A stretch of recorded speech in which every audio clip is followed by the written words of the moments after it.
तो साहब, अब पोलियो जितने भी वज़रा आए हुक्मरान ऐसी ही एक मुहिम की ख्वाहिश लेकर चले गए वो, जिसमें कोई खतरे पिलवाने से इनकार ना कर सके। सो ये माइंडसेट आप कैसे बदल लेंगे? कौन बदलेगा? बहुत कोशिश हो गई, हर तरह से कोशिश हो गई, आपके जहन में क्या आइडियाज़ हैं?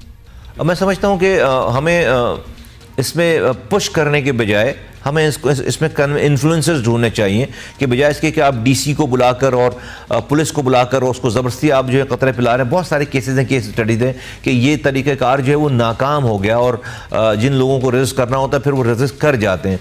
मेरा ये ख्याल है कि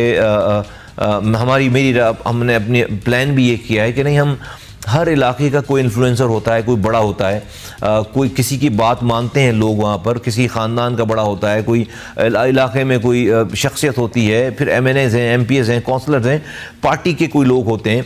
इस तरह के तमाम इन्फ्लुएंसर्स को इस्तेमाल करके उनको ऑन बोर्ड पहले से लेकर उन इलाकों में जहाँ पर ये रिफ्यूज़ल के केसेस हैं पहले से रिकॉर्ड हुए हुए, हमें उन इलाकों में पहले इन्फ्लुएंस करना चाहिए, लोगों को कन्विंस करना चाहिए और उसके बाद हमें वहाँ पर ये कैंपेन, उसके बाद ये हेल्थ वर्कर्स जो है जाएँ और ये कतरे पिलाएं। एक दफ़ा कन्विंस करने के बाद अगर आप ये करेंगे तो मैं समझता हूँ कि उसका रिजल्ट जो है वो बहुत ज़्यादा खातिर ख्वाह उसमें बेहतरी आएगी, ना कि आप हार्ड फोर्स इस्तेमाल करें और ज़बरदस्ती किसी को ये ड्रॉप पिलाएं।